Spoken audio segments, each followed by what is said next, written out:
Subscribe करें और bell दबाएं ताकि कोई खबर रह न जाए।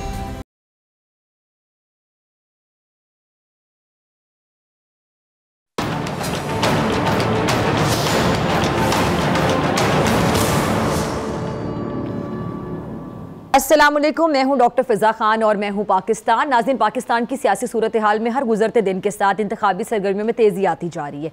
हर सियासी पार्टी जीत के लिए पुरज़्म है और अपना वोट बैंक मजबूत करने के लिए जलसे, जुलूस और मीटिंग्स कर रही है।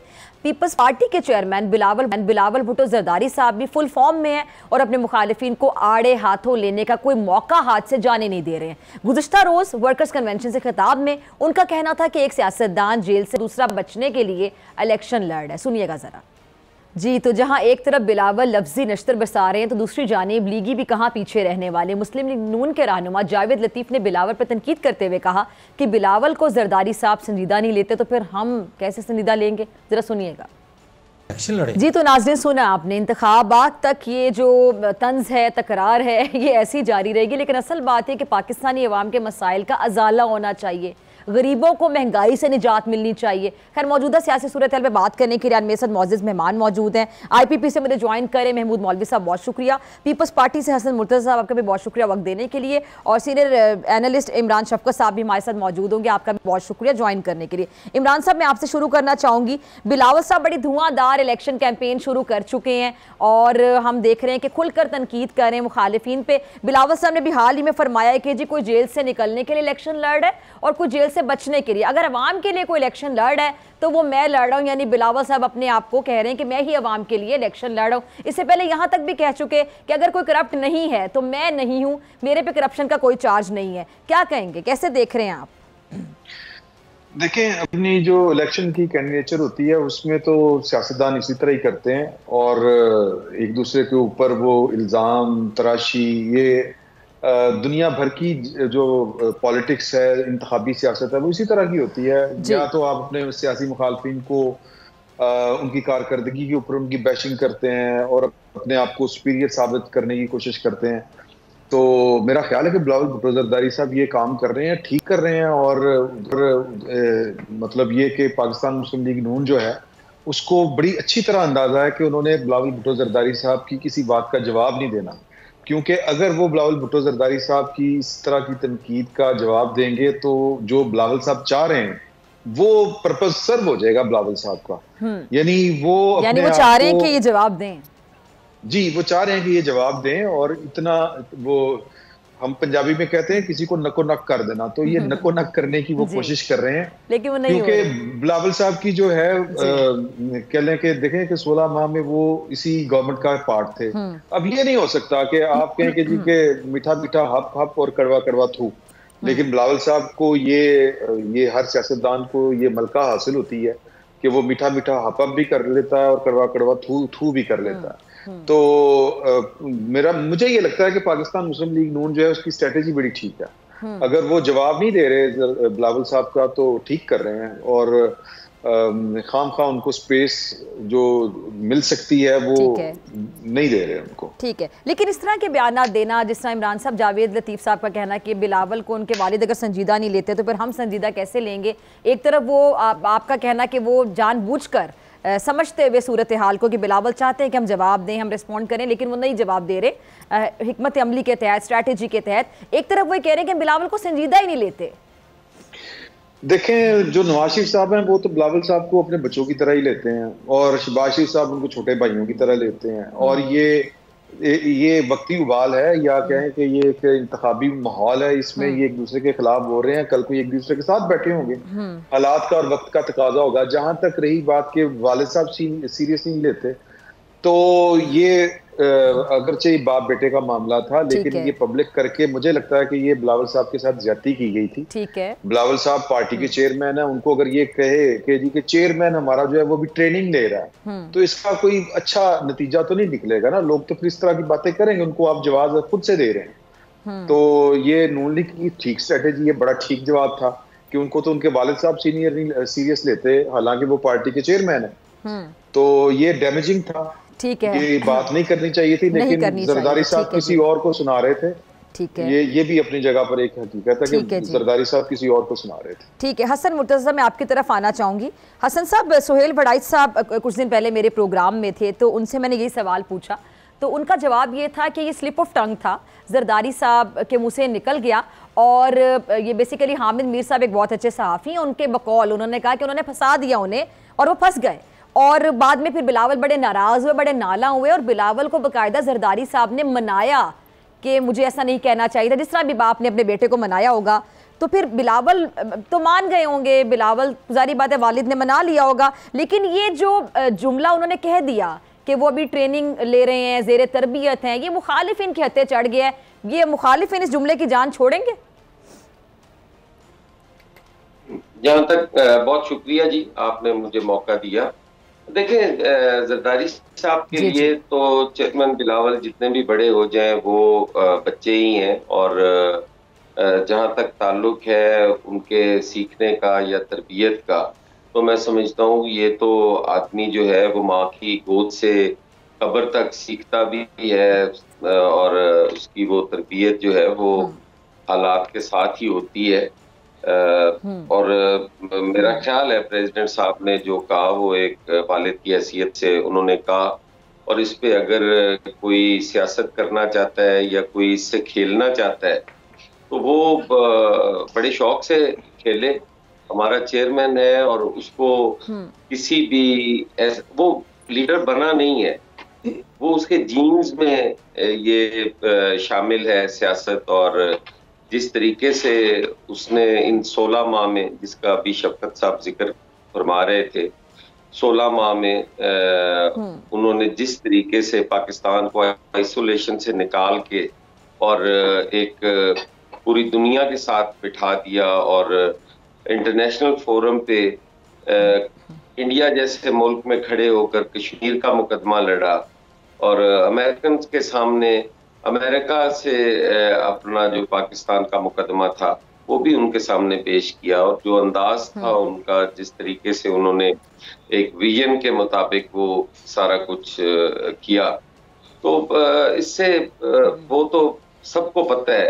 अब कोई मुखालफत में कहे या कोई वालिद की हैसियत से कोई बात कर रहा हो, तो उससे मेरा तो नहीं ख्याल खेलने की कोई जरूरत है। लेकिन पाकिस्तान पीपल्स पार्टी ये तनकीद पहले भी सहती रही। मोहतरमा बेनजीर भुट्टो जो थी, उन्होंने जो मुश्किल वक्त गुजारा और जिस तरीके से PMLN ने उनको तनकीद का निशाना बनाया, उनकी किरदार कशी की, वो सारी दुनिया जानती है। बल्कि हम तो ये समझते हैं कि जो इमरान खान साहब के जिम्मे आलूदगी लगती है, उस आलूदगी का आगाज तो PMLN की दौरे हुकूमत से ही हुआ, और पाकिस्तान पीपल्स पार्टी ने उसका मुकाबला भी बड़ा सियासी अंदाज में और एक मैच्योर पॉलिटिकल पार्टी की हैसियत से किया। इंशाअल्लाह ताला इनकी इस तनकीद का मुकाबला भी पाकिस्तान पीपल्स पार्टी जो है वो बड़े मुस्बत अंदाज में और सियासी तौर पे मुकाबला करेगी। ठीक है महमूद मौलवी साहब, मैं आपकी तरफ आना चाहूँगी। महमूद साहब, आपकी पार्टी पे भी खुलकर तनकीद कर रही है पीपल्स पार्टी। आपकी पार्टी तो नई पार्टी है, नो डाउट इन इट, लेकिन आप लोग जो जितने भी चेहरे हैं, पुराने चेहरे हैं और सियासत को अच्छी तरीके से समझने वाले चेहरे हैं जो सामने आए हैं, ट्रेंड है, अनट्रेंड नहीं है। आप पे भी पीपल्स पार्टी खुलकर तनकीद कर रही है, बाकी पार्टियों पे भी कर रही है। जैसे कि सीट एडजस्टमेंट के हवाले से आप लोगों के साथ भी नून लीग ने एडजस्टमेंट कर ली, उसके बाद फिर मुस्लिम लीग काफ के साथ भी, सिंध में भी इत्तेहाद बना रही है मुस्लिम लीग नून MKM GDA के साथ मिलके टफ टाइम देने के लिए पीपल्स पार्टी को। इस टाइम पे लग रहा है जिस तरह इलेक्शन कैंपेन सिर्फ पीपल्स पार्टी ही कर रही है, क्योंकि तनकीद और ये जिस तरह की गुफ्तगू है ये सिर्फ पीपल्स पार्टी बाकी जमातों के बारे में कर रही है। बाकी तमाम जमातें शायद सीट एडजस्टमेंट की वजह से कह लें या सब हाथ हल्का रख के अभी बात कर रही हैं एक दूसरे के बारे में। इसकी क्या वजह है?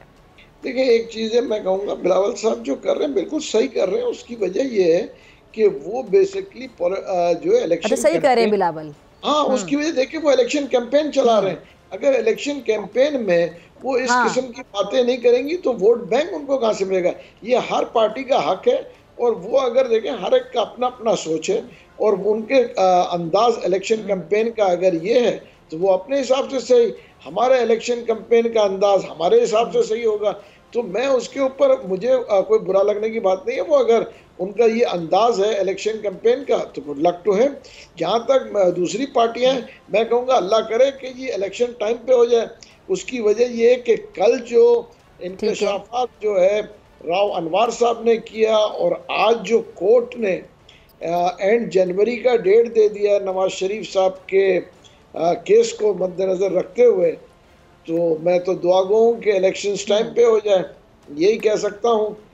और कैंपेन इसीलिए मेरे ख्याल से सिर्फ बिलावल साहब भी एग्रेसिवली कैंपेन कर रहे हैं, अभी बाकी पार्टियों ने तो कैंपेन शुरू भी नहीं की है, ना मेरे ख्याल से ना PML ने किए ना MQM ने किए, नहीं देखिए इलेक्शंस के बाद नहीं करेंगे।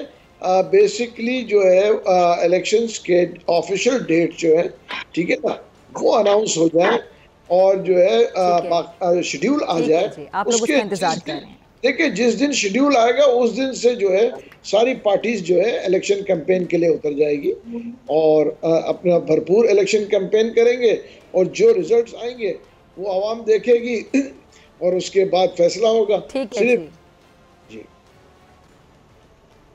ठीक है जी। इमरान साहब मैं आपकी तरफ आना चाहती हूँ। इमरान शफकत साहब, आबिद शेर अली कह रहे हैं कि जी बिलावल जरदारी साहब की जो असल तकलीफ है वो ये है कि इस बार उनकी सिंध में आसानी से सिलेक्शन नहीं होगी। अब एक जानिब ये उनको ताना दे रहे हैं कि शायद सिंध में वो सिलेक्ट होते आए हैं, उनकी बात से तासुर जा रहा है और वो कह रहे हैं इस बार आसानी से सिलेक्शन नहीं होगी। दूसरी जानिब हम देख रहे हैं कि बिलावल साहब, उनकी जमात ऑलरेडी मुस्लिम लीग नून को ताना दे रही है कि आप जैसे ऑलरेडी सिलेक्ट हो गए हैं और प्राइम मिनिस्टर नवाज शरीफ साहब अगर होते हैं तो वो सिलेक्टेड होंगे, तो वो उनको सिलेक्टेड का ताना दे रहे हैं, वो उनको दे रहे हैं। चल क्या रहे हैं? देखें, ये सियासतदानों को मेरा ख्याल है कि इस तरह की गुफ्तगू नहीं एक दूसरे के बारे में करनी चाहिए, अदरवाइज तो फिर वही बात आ जाएगी कि इंतखाबात के ऊपर जो सवाल सियासतदान उठाते हैं हमेशा से, वो बात फिर दुरुस्त मालूम होती है कि एक दूसरे को सिलेक्टर या सिलेक्टेड का ताना देते हैं। तो मेरा ख्याल है कि इससे इज्तनाब बरतना और चाहिए। ऐसी बातें यही बताते हैं अवाम को। हाँ जी बिल्कुल, ये एक दूसरे पे, चूंकि हमारे यहाँ जो ज़र्फ जो है वो उसमें इतनी कुशादगी नहीं है कि हम जब कोई पार्टी इलेक्शन जीत जाती है, वैसे तो हमें बतौर साफी पता है कि इलेक्शन क्या होते हैं और वो प्री पोल रिगिंग क्या होती है, पॉलिटिकल इंजीनियरिंग क्या होती है, 2018 में क्या हुआ था, 2022 में क्या हो रहा है, 2023 में क्या हो रहा है, ये सब कुछ हमें अंदाजा है इन सारी चीजों का।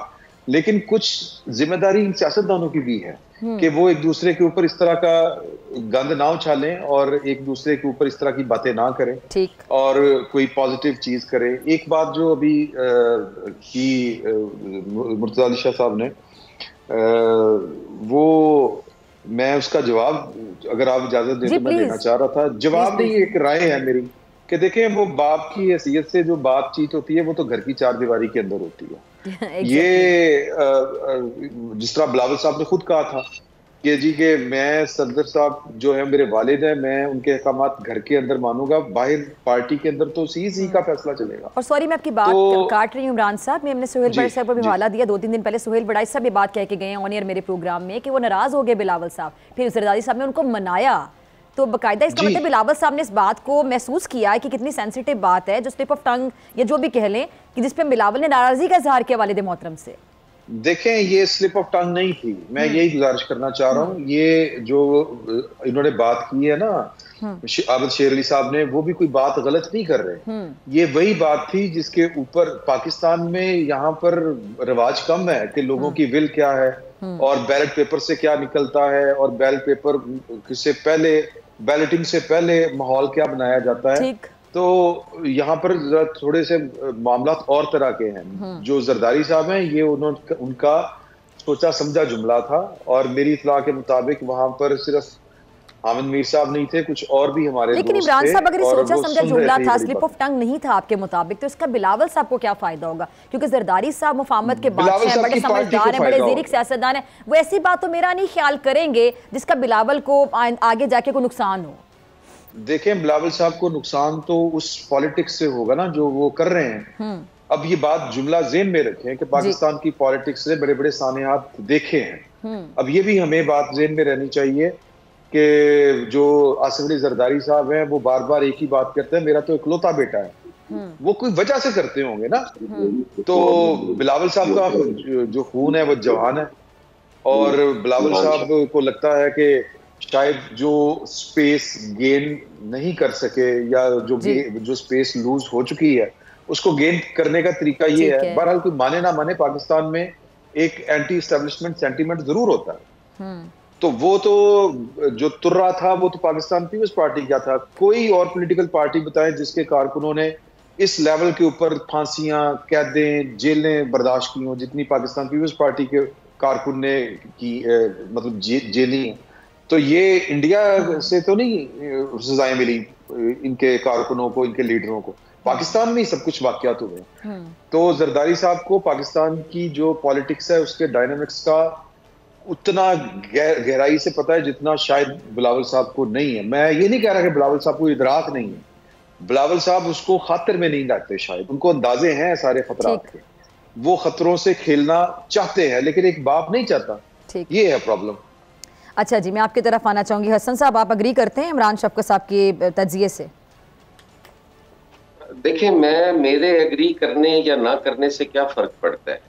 अब जो उन्होंने कहा कि जहां तक आबिद शेर अली साहब की बात है वो भी दुरुस्त है, तो मैं इस पे क्या तबसरा करूंगा जी। और फिर ये कोई ऐसा इशू नहीं है जिस पे तबसरा दुरुस्त हो या मतलब एक गैर संजीदा गुफ्तगू है। आपके चेयरमैन के हवाले से वो गुफ्तगू कर रहे थे, मैंने कहा उस पर अगर आपको कमेंट अगर मुझे इजाजत दें तो मैं एक बात कहना चाहता हूं। जी इमरान साहब कुछ पूछना चाह रहे हैं आपसे। जी इमरान, देखिए मैं सिर्फ ये क्या है, मैंने आबिद शेर अली साहब की बात को मैंने दुरुस्त इसलिए कहा है कि मैं खबर की बुनियाद के ऊपर कह रहा हूँ कि जरदारी साहब को ये खतरा पड़ गया था कि ये चीजें गड़बड़ हो सकती हैं। मैं सिलेक्टर का बात नहीं कर रहा, मैं ये कह रहा हूं कि कुछ चीजें हाथ से जा सकती हैं। अगर आप कुछ पाकिस्तान की पॉलिटिक्स के, पावर पॉलिटिक्स के कुछ प्लेयर इस तरह के हैं कि आप उनके खिलाफ इतनी दीदा दलेरी के साथ बात करेंगे तो आपकी स्पेस कम हो जाएगी। पाकिस्तान का जो डेमोक्रेसी है ये इवॉल्विंग डेमोक्रेसी है, ये सेटल्ड डेमोक्रेसी नहीं है। और ये एक दूसरे को जो ताने देने हैं ये कोई अच्छी बात है कि जी ये कहें कि वो लाडले हैं और चौथी दफा भी वो सिलेक्ट होने जा रहे हैं, क्या ये अच्छी बात है? जी हसन साहब, या ये दुरुस्त बात है? हसन साहब, एक दूसरे को सिलेक्टेड कहना, तो फिर ये भी दुरुस्त है। हसन साहब, एक दूसरे को वक्त से पहले सिलेक्टेड कह देना और एक तासुर दे देना, ये तो फिर इंतखाबात की शफाफियत पर सवालिया निशान लगा दिया गया ना, इंतखाबात होने से पहले ही। देखिए, आपने ना काफी सारी चीजों को एक चीज में जोड़ने की कोशिश की है। सिलेक्टर या सिलेक्शन या सिलेक्टेड, ये सारी चीजें अलहदा है। आप जो कह रहे हैं कि आप कबल अज़ वक्त कह रहे हैं, अगर हम देख रहे हो कि ये कुछ होने जा रहा है, ये कुछ हो रहा है, पंजाब के अंदर हो और जगहों पर हो, वो डोरें कहीं और से हिल रही हैं, अगर इस बात का पीपल्स पार्टी इजहार करे तो इसका मतलब ये तो नहीं है कि उस पर ये रद्द अमल आए जी कि आबिद शेर अली की बात को कि जी सिंध के अंदर ये होने जा रहा था। भाई, सिंध के अंदर पाकिस्तान पीपल्स पार्टी अपनी कारकर्दगी की बुनियाद पर पिछले 15 साल से हुकूमत में है। अगर आपको कोई है तो क्यों इतने बड़े इत्तेहाद बना रहे हैं, क्यों इस परेशानी में लगे हुए हैं? क्या ये जीडीए पिछली दफा नहीं थी? पाकिस्तान पीपल्स पार्टी ने उसका मुकाबला नहीं किया था? क्या ये एमक्यूएम पहले नहीं होती थी? ये सारी चीजें जो है अपनी जगह पे हैं। आप उस चीज को कहां पे मिला रहे हैं? आज जिस चीज की जरूरत है वो तो आप बात ही नहीं करते। और मेरे लिए तो ये खुशी की बात है कि मेरे चेयरमैन को डिस्कस कर रहे हैं ना आप, चाहे जिस हवाले से भी कर रहे हैं, बार बार जिक्र तो आपकी जबानों पे उसी का ही है ना कि चेयरमैन बिलावल को ये कह दिया जी, चेयरमैन बिलावल को ये कह दिया। पाकिस्तान पीपल्स पार्टी ने इलेक्शन का के टाइम पे हो, उस पे भी एक शोर बर्पा हो गया। पाकिस्तान पीपल्स पार्टी ने कहा जी कि हमने जमहूरी रवैये जो है वो दुरुस्त हमें रखने चाहिए। इसमें क्या फर्क पड़ता है जी? अगर पाकिस्तान पीपल्स पार्टी नून लीग के साथ हुकूमत में बैठी थी तो वो इसलिए तो नहीं बैठी थी कि कल को फिर हम किसी के कंधों की तलाश में हो। अगर ये पाकिस्तान पीपल्स पार्टी ने कहा है तो क्या गलत कह दी है? महमूद साहब, पाकिस्तान पीपल्स पार्टी कहती है महमूद मौलवी साहब कि हम इस मुल्क के अंदर, मेरी सर अर्ज सुनेंगे 2 मिनट मोहतरमा जी प्लीज। हमारी ये गुजारिश है कि इस जमहूरियत के लिए हमने बड़ी कुर्बानियां दी हैं। जैसे अभी इमरान शफकत साहब ने कहा, पाकिस्तान पीपल्स पार्टी के जयालों ने जेलें काटी, जानें दी, कोड़े खाए, अपने बच्चों का मुस्तकबिल तबाह कर दिया। तो आज अगर फिर 2023 में खड़े हो कि हम ये कह रहे हो कि फलां जो है वो ला रहा है और वो लाने दे और हम खामोश बैठे रहे सिर्फ इसलिए कि हमें चंद दानिश्वर जो है वो अच्छा कहें और हमें वो कहें जी कि ये बड़े अच्छे लोग हैं, इसकी जरूरत नहीं है। हमें हमने ठीक है महमूद मौलवी साहब, ठीक है हसन साहब, वक्त की कमी है, मुझे महमूद मौलवी साहब का लास्ट कमेंट लेना है। ठीक है, ठीक है महमूद मौलवी साहब, जरदारी साहब ने भी एक निजी टीवी चैनल को इंटरव्यू दिया, इसमें उन्होंने फरमाया कि वजीर आजम मैं भी हो सकता हूँ, बिलावल भी हो सकते हैं, और इस हवाले से भी उन्होंने बात की कि शहबाज शरीफ साहब को वजीर आजम मैंने बनवाया। ये बेसिकली वो इस बात पे अफसोस कर रहे हैं, वो या एहसान जता रहे हैं, या बताना चाह रहे हैं कि वो कितने पावरफुल हैं कि उन्होंने शहबाज शरीफ साहब को वजीर आजम बनाया और आगे भी वो पावरफुल ही हैं। क्या समझ आती है? मैंने कब देखें आसिफ जरदारी साहब को जो है, मैं एक प्रेसिडेंट ऑफ पाकिस्तान देख रहा हूँ, उसकी वजह ये है कि आने वाला वक्त जो है एक इलेक्टेड नेशनल गवर्नमेंट बनेगी, और जब नेशनल गवर्नमेंट बनेगी तो सब पार्टी साथ होंगी। तो उसको मद्देनजर रखते हुए जो है आसिफ जरदारी साहब मेरे ख्याल से मोस्ट सूटेबल कैंडिडेट होंगे प्रेसिडेंटशिप के लिए, और फिर उसी हिसाब से नवाज शरीफ साहब प्राइम मिनिस्टर बन जाएंगे और बाकी पूरी टीम जो है उतर आएगी। उसकी मेन वजह यह भी है कि इकनॉमी मुल्क के हालात इतने ख़राब हैं कि सबको मिल के साथ चलना पड़ेगा। अकेले कोई भी पार्टी में कहूँगा जो है मुल्क को इस बहरान से नहीं निकाल सकेगी, इकनॉमिक बहरान से। ठीक है जी, आप सबकी मिली जुली हुकूमत ही देखते हैं महमूद मौलवी साहब, मेरा अंदाज़। ठीक है जी, तीनों मेहमानों का बहुत शुक्रिया। और नाज़रीन, आपसे मुलाकात होगी ब्रेक के बाद, और ब्रेक के बाद मेरे साथ मौजूद होंगे अब्दुल्ला हमीद गुल और ब्रिगेडियर रिटायर्ड गजनफर अली।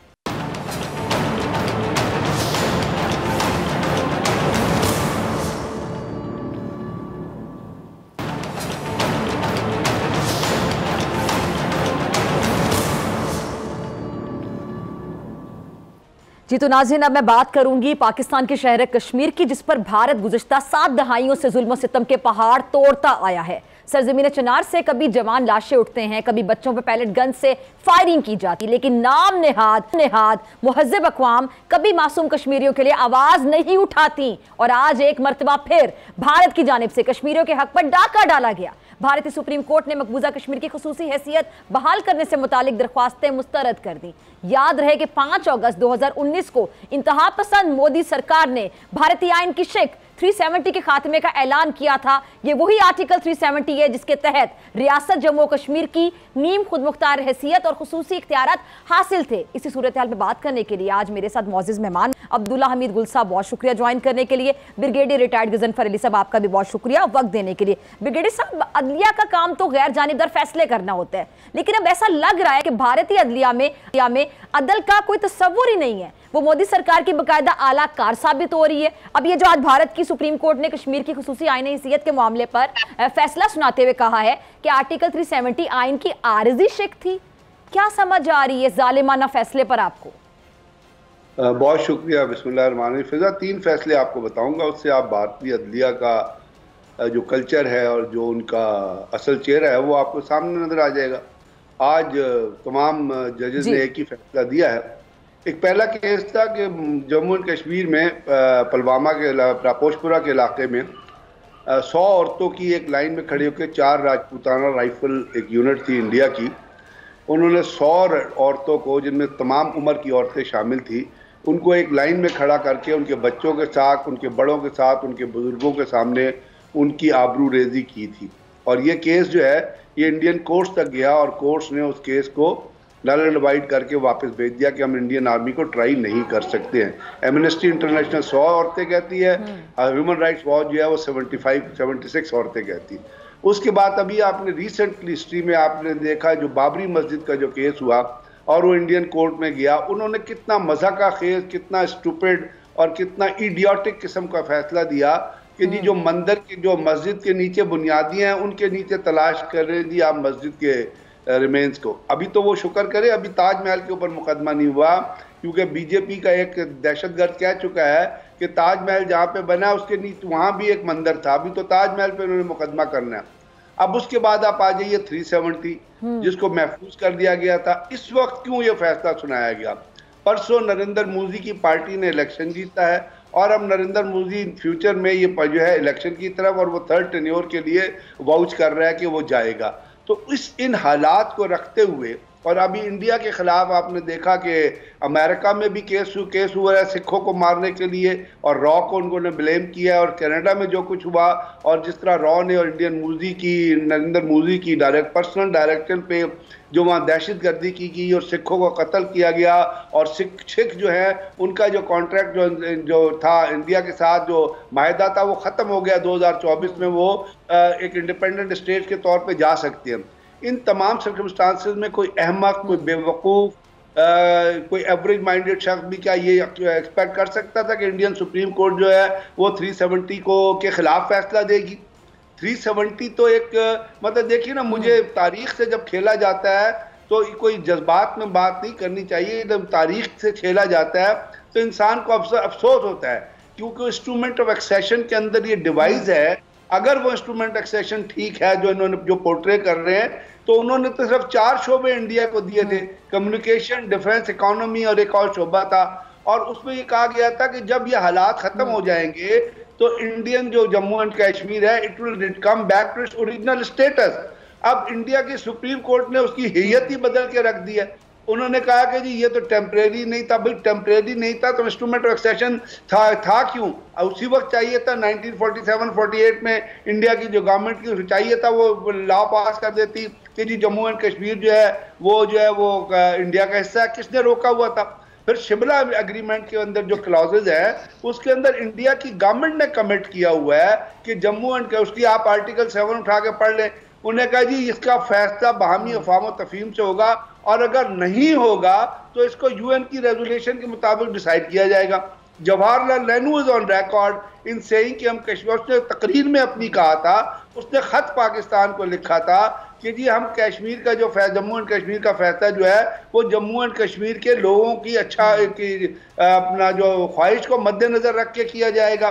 ये तारीख के औराक है जिनको, लेकिन जब एक दहशतगर्द हुकूमत हो, जब नरेंद्र मोदी जैसा मुसोलिनी और हिटलर का बाप जो है, और अमित शाह जैसा एक जलील तरीन इंसान, और उसके साथ एक और शख्स है जिसको कहते हैं अजीत कुमार डेविल, जब ये कॉम्बिनेशन बना हुआ हो एक मुल्क के अंदर, तो वहां आप समझते हैं कि जजेस इंडिपेंडेंट फैसले देंगे। वैसे भी सब कॉन्टिनेंट में इस इलाके में कौन से जज हैं जो इंडिपेंडेंट फैसले देते हैं, कौन से जज जो हटके फैसले देते हैं? तो उनके अंदर तो पूरा प्रेशर है बीजेपी के दहशतगर्दों का और आरएसएस के दहशतगर्दों का, क्योंकि जो आरएसएस है उसकी आप अगर उनकी प्रीफेस पढ़ ले, उनकी किताब का जो डॉक्टर हजवर ने लिखी थी, उसने क्या कहा था? उसके प्रीफेस में उसने लिखा था कि इंडिया के अंदर सिर्फ हिंदू रहेंगे, बाकी जो लोग हैं उनको कन्वर्ट होना पड़ेगा हिंदुओं में अगर वो इंडिया में रहना चाहते हैं। तो ये वो दहशतगर्दी है जिसमें इंडिया की हुकूमत बिलीव करती है। तो अब फिर इंदिरा गांधी, पार्लियामेंट में इंदिरा गांधी ने कहा, तो आपने उसकी जो तकरीर थी कि जी मैं अपने पुरखों को माफ नहीं कर सकती कि उन्होंने सब कॉन्टिनेंट को डिवाइड किया, तो जब वो डिवाइड कर दिया, जम्मू एंड कश्मीर में नेहरू का एक इलिसिट अफेयर चल रहा था माउंटबेटन की बीवी से, आपको याद होगा, उसने माउंटबेटन की बीवी को इस्तेमाल किया उस रिलेशनशिप के ऊपर। तो ये तो है ही गैर अखलाकी शुरू से, कि उसने कहा कि जी फिरोजपुर और गुरदासपुर, उसने नेहरू ने माउंटबेटन की बीवी को इस्तेमाल करके, जिससे उसका इश्क था, उसको इस्तेमाल करके उसने फिरोजपुर पे कब्जा किया और गुरदासपुर पे कब्जा किया। Gurdaspur is entry to Kashmir. अगर गुरदासपुर पे ना उनको मिलता, 2 दिन तक गुरदासपुर जो है वो पाकिस्तान के साथ आ रहा था। वहाँ 51% पॉपुलेशन ने कहा था कि हम पाकिस्तान को ज्वाइन करना चाहते हैं। तो जब ये तारीख एग्जिस्ट कर रही है और कश्मीर पे गासबाना कब्जा जो किया गया है, जिस दिन इंडियन आर्मी कश्मीर के अंदर उतरी है श्रीनगर पुंछ एयरपोर्ट पे, उस दिन इंस्ट्रूमेंट ऑफ एक्सेशन साइन नहीं हुआ था। 26 अक्टूबर से पहले Indian army had landed in Kashmir. ठीक है जी, इसका मतलब है कि गासबाना कब्जा। ठीक है ब्रिगेडियर साहब, मैं आपकी तरफ आती हूँ। मैं अब्दुल्ला हमीद गुल साहब को भी जरा शामिल गुफ्तगू कर लूँ आपकी इजाजत से। अब्दुल्ला हमीद गुल साहब, आपने ब्रिगेडियर गजनफर साहब को भी सुना। अब्दुल्ला साहब, मेरी समझ में एक बात नहीं आ रही है कि जब मोदी सरकार के ज़ेर असर जो भारतीय अदलिया है उसे इस इंतहा पसंदाना अमल के हक ही में फैसला देना था, तो आर्टिकल 370 का जो मसला है वो 4-4.5 साल तक लटकाए क्यों रखा? दुनिया को पागल बनाया जा रहा था, आंखों में धूल झोंकने के लिए किया जा रहा था सब कुछ। बिस्मिल्लाहिर्रहमानिर्रहीम, बहुत शुक्रिया आपका। देखिए, पहली बात यह है कि ये 4 साल इसलिए लटकाया गया क्योंकि they were looking for a positive opportunity, जो उनकी नज़र में एक पॉजिटिव अपॉर्चुनिटी हो। इससे पहले आपको याद होगा कि नरेंद्र मोदी का दौरा इसराइल हुआ था और उसके बाद आके उसने गजा की तर्ज के ऊपर बाकायदा जो आबादियाती नक्शा था, डेमोग्राफी, वो चेंज करना शुरू कर दिया था और लोगों को ला ला के बसाना शुरू कर दिया था। फिर 5 अगस्त 2019 को उसने एनेक्स कर दिया, जो कि बाकी सारी चीज़ों की वायलेशन को तो छोड़ ही दें, असल वायलेशन उसने यूनाइटेड नेशन के चार्टर की है, यूनाइटेड नेशन के कवानीन की है, जिसका अभी जिक्र फरमा रहे थे ब्रिगेड साहब। तो ये था ना, नेहरू 2 दफ़ा गया था और यूनाइटेड नेशन में और हक खुद इरादियत देने की बात की थी, तो तब तो अटूट अंग नहीं था, तो ये अब अटूट अंग कैसे हो गया? इसलिए पहली बात यह है कि ये एक झूठ के ऊपर मबनी केस है। या तो बताएं कि नेहरू ने बकवास की थी, झूठ बोला था और हक खुद इरादियत की बात जो थी वो गलत थी, तो फिर या तो वो गलत है या अब गलत है। दूसरी तरफ है पाकिस्तान जो है बाकायदा यूएन ऑब्जर्वर्स के दफ्तर यहाँ कायम करता है और उनको इजाज़त देता है कि वो आके मॉनिटर करें, लेकिन मकबूजा कश्मीर में ऐसी कोई बात नहीं होती। अभी इससे जो बड़ी अहमियत की बात है वो कौन सी अपॉर्चुनिटी थी? वो अपॉर्चुनिटी ये थी कि बाइडन के इलेक्शन होंगे तो उसके अंदर कैमला हैरिस जो हैं, जो कि भारतीय निजात खातून हैं, वो आएंगी बतौर वाइस प्रेसिडेंट आएंगी। अब मसला ये है कि वो वाइस प्रेसिडेंट आके वो खातून जो है वो अब देखे ना, उनका सामने नजर आ गया। फिर इसी तरह से ऋषि सुनक जो है वो बतौर वजीर आजम बरतानिया आ गए। फिर उसके साथ वाइट हाउस को जो है तकरीबन घेराव में ले लिया और उनकी अदलिया के अंदर भी जो है वो बाकायदा भारतीय निजात लोग मौजूद हैं। तो ये वो सारी बातें हैं जिसको हमें समझने के लिए ये बड़ा अहमियत का हामिल है कि ऐसा एक वक्त के ऊपर किया गया जो वक्त उनके लिए मौजूद था। और ये वक्त का तकाजा आज के दिन इसलिए भी अहमियत का हामिल है कि आज के दिन जो है वो आर्मी चीफ जो है वो गए हैं 1 साल के बाद दौरे के ऊपर अमेरिका पहली दफा, और वो दौरा कर रहे हैं। तो फिर इसका मतलब यह है कि आपने आज के दिन ये फैसला ला के बारगेन चिप के तौर पर आप इस्तेमाल करना चाह रहे हैं, यानी कि आप गजा के ऊपर जो सूरत हाल इस टाइम पे बिगड़ गई है, इस्माइल हानिया का जो है वो पाकिस्तान के हवाले से एक बड़ा मस्बत जो है पैगाम आया और उन्होंने होप की पाकिस्तान के ऊपर, तो दुनिया कुफर जो है वो ये डर गई है कि कहीं ऐसा ना हो कि पाकिस्तान जो है वो कुछ ऐसा काम कर ले जिससे जो है गजा के अंदर सूरत हाल तब्दील हो जाए। तो ये इस बुनियाद के ऊपर आज के दिन ये चूज किया गया ताकि जो एजेंडे के ऊपर बातचीत है वो कहीं पसे पुष्ट पे चली जाए और जो एजेंडे पे नहीं है वो सामने आ जाए। हमने ये देखा कि 2019 के बाद से लेके बाकायदा एक सोचे समझे मंसूबे के तहत जो है वो कश्मीर को लॉकडाउन कर दिया गया और उसके ऊपर दुनिया नहीं बोली। ओआईसी का ये आलम था कि ओआईसी का इजलास होता है तो उसके अंदर आप जो है सुषमा स्वराज को बुला लेते हैं जो भारतीय वजीर खारजा थी उस वक्त की, और वो एक ईवल खातून थी, और नतीजा ये निकलता है कि वो ओआईसी का कोई किरदार नहीं रहता, यूएन का किरदार कोई नहीं है। मेरे ख्याल है सियासी, सिफारती और इखलाकी ये 3 बातें जो हैं ये नाकाम हो गई। हमें अपनी फॉरेन पॉलिसी के अंदर अब एक पैराडाइम शिफ्ट लाना पड़ेगा। हमें ये देखना है कि भारत के जिस कोर्ट का जिक्र अभी कहा जा रहा था उसने एक और भी बड़ा जो है वो शाखसाना फैसला किया था। वो क्रिमिनल फैसला ये था कि अफजल गुरु जो कि एक कश्मीरी रहनुमा थे उनको ये कह के फांसी दे दी गई थी कि इनके खिलाफ कोई सबूत इकट्ठे नहीं हुए, कोई वाजे जो है शवाहिद नहीं मौजूद, लेकिन भारतीय कौम की इनर कॉन्शियस को यानी कि उनकी रात को तसल्ली देने के लिए, उनकी रूह की तस्कीन के लिए अफजल गुरु को फांसी दे दी गई। और वो तमाम लोग जिन्होंने बाबरी मस्जिद के हवाले से फैसले दिए और इस तरह से दीगर मुतनाज़ा फैसले दिए, उन तमाम जजों को आज जो है भारतीय सरकार के अंदर कहीं ना कहीं उनको जो है वो पोजीशन दे दी गई है। ये भारत के कैंगरू कोर्ट्स का आलम है और फिर हिंदुत्व की ज़बान बोलते हैं, यानी कि अटूट अंग की ये बात जो करना है ये तो मेरे ख्याल में क्राइम है। तो मकसद यह है कि आज यूनाइटेड नेशन के कवानीन की धज्जियां उड़ा दी गई। यूनाइटेड नेशन कहाँ मौजूद है? पहली बात यह है कि ये झूठ बोला जाता है कि वो पाकिस्तान वो जो है वो भारत का हिस्सा है। 19 जुलाई सन 1947 को 26 दिन कबल पाकिस्तान के बनने से बाकायदा सरदार इब्राहिम खान ने जो है इलाके पाकिस्तान का ऐलान कर दिया था। उसके बाद से लेके 27 अक्टूबर तक जो है वो पाकिस्तान का हिस्सा था। तभी भारत ये कहता है कि हमने फौजें उतारी। अगर उनका हिस्सा होता तो फौज मौजूद होती, ना कि उतारी जाती। इसलिए ये झूठ के ऊपर मबनी घड़ी हुई दास्तान है। लेकिन नतीजा क्या निकलेगा?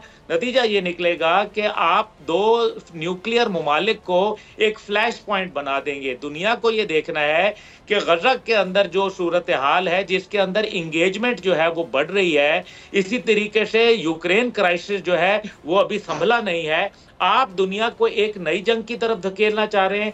पाकिस्तान को इतना टेस्ट करें जितना पाकिस्तान की शक्त हो। इससे ज्यादा अगर आपने टेस्ट किया तो मजबूर हो जाएगा पाकिस्तान, क्योंकि आर्टिकल 4A यूनाइटेड नेशन का बड़ा वाज़ेह कहता है कि वो लोग जो अपनी आज़ादी और खुद मुख्तारी के लिए हथियार उठाते हैं वो हुर्रियत पसंद कहलाते हैं, दहशतगर्द नहीं कहलाते। और फिर आपने देखा कि किस चालाकी से उन्होंने लद्दाख वाले मामले को भी जो है वो इससे हटा लिया। तो यानी कि लद्दाख पे उनकी पॉलिसी अलहदा है, बाकी मकबूजा पे और है। अजीत दोवल जो है वो पाकिस्तान का जो आज़ाद कश्मीर है उसको अपने नक्शे में मकबूजा के साथ शामिल कर लेता है। और यही बात ख़त्म नहीं होती, बात इससे आगे जाती है कि जब नरेंद्र मोदी जो है बाकायदा अपनी मजहबी रसूमात हवन करके वो अपने आगे वगैरह जला के जब पार्लिमान की बिल्डिंग का इफ्तिताह करता है तो उस पर अखंड भारत का नक्शा बना हुआ है और अखंड भारत के अंदर जो है पाकिस्तान भी शामिल है। ये नहीं मानेंगे, ये लातों के भूत हैं। इनको आप जो है अब आपको अमली हिकमत अमली की तरफ देखना पड़ेगा। और मेरे ख्याल में पाकिस्तान कल भी तैयार था, पाकिस्तान आज भी तैयार है। लेकिन मसला ये है कि जो साबका वजीर आजम थे उन्होंने 3 हफ्ते जो है 3 जुम्मे जो है 1-1 मिनट की खामोशी इख्तियार करके और एक घड़ियां लगा के पाकिस्तान का कश्मीर का जो केस था वो बेड़ा गर्क करके रख दिया। और शायद आज जो है वो सजा जो मिल रही है वो इसी बुनियाद के ऊपर कि अल्लाह की लाठी बेआवाज होती है, इसकी बुनियाद के ऊपर आप देख लें कि वो उस वक्त के जो कैरेक्टर्स थे, जो 3 अहम किरदार थे, आज वो अल्लाह के किस जगह के ऊपर जो है अल्लाह ताला ने उनको ला के खड़ा कर दिया है। तो देखने की बात यह है कि कश्मीरियों का खून ना सस्ता था ना सस्ता है। हमें यह फैसला करना है कि अगर मुल्तान के ऊपर, फैसलाबाद पे, शाहीवाल के ऊपर, कोयटा, कराची, पेशावर के ऊपर अगर भारत आता है तो क्या हम तब भी सियासी सिफारती इखलाकी बुनियाद के ऊपर बात करेंगे या इससे हट के करेंगे? ब्रिगेडियर गजनफर, आपका लास्ट कमेंट। मैं तो आपसे जो मुस्तकबिल की सूरत हाल है वो तो आज भारत ने वाज़िया कर दिया। और पाकिस्तान का हर दौर में, एक दौर में नहीं, हर दौर में हमने कश्मीर को बेचा है। मौलाना फजल रहमान जब कश्मीर कमेटी का चेयरमैन था तो कश्मीर किस तरह बिका था आपको याद। तो इसको अपनी पॉलिटिक्स से रिलेट करने के बजाय इसको इंटरनेशनल एरेना में देखें कि ये चीज़ जहाँ कहाँ जाके खड़ी हुई है। और पाकिस्तान को इसको वेसिफोरसली लेके आगे चलना पड़ेगा। लेकिन इसका जो मुकदमा अगर हम नहीं उठा सके हैं और भारत को इतनी जुर्रत हो गई है तो उसके लिए उसको उन ताकतों की आशीर्वाद हासिल है जिन ताकतों से वो ऑलरेडी बात कर चुका है। और उसका मकसद ये है कि जिस वक्त कश्मीर के अंदर हम उनके साथ खड़े नहीं होंगे, और खड़े होने के लिए सिर्फ याद रखिएगा कि सिर्फ इखलाक ही पूरा नहीं होता, डिप्लोमेसी पूरी नहीं होती। बाज़ जगह बहुत तरीक़ाकार होते हैं मदद करने के। कश्मीर के अंदर राइट ऑफ सेल्फ डिटर्मिनेशन की तहरीक को जारी रहना चाहिए, ये पाकिस्तान का भी फर्ज है और पाकिस्तान के अंदर रहने वाली पॉलिटिकल पार्टीज का भी फर्ज है और पाकिस्तान की रियासत का भी फर्ज है। और कश्मीर के अंदर ये चीज़ ख़त्म नहीं होगी, क्योंकि इस वक्त जो कश्मीर के अंदर स्ट्रगल हो रही है वो इंडिजीनियस है। पूरी दुनिया कहती है कि ये जद्दोजहद कश्मीर के अंदर से उठी है, बुरहान वाली कश्मीर के अंदर से उठा है। अब महबूबा मुफ्ती को, फारूक अब्दुल्ला को और वो लोग जो इंडियन टाउट किसी ज़माने में कहे जाते, उनको भी ये डिसीजन जो कबूल नहीं होगा। तो आने वाले दिनों में एक सुप्रीम कोर्ट ने तो एक फैसला दे दिया है, लेकिन जो राइट ऑफ सेल्फ डिटर्मिनेशन तहरीक उसको एक नई रूह मिलेगी, उसको एक नई मोटिवेशन मिलेगी, उसके अंदर एक नई जद्दोजहद का आगाज होगा और पाकिस्तान को जद्दोजहद। अब्दुल्ला साहब, ब्रिगेडियर गजनफर साहब, आप दोनों के वक्त का बहुत कमी है, मुझे क्लोजिंग की तरफ जाना है। आप दोनों का बहुत शुक्रिया। इसी के साथ मुझे दीजिए इजाजत। आपसे मुलाकात होगी इंशाल्लाह कल, सेम टाइम सेम चैनल। अगर जिंदगी ने वफा की, दुआओं में याद रखिएगा, अपना बहुत ख्याल रखिएगा। अल्लाह ने के बाद।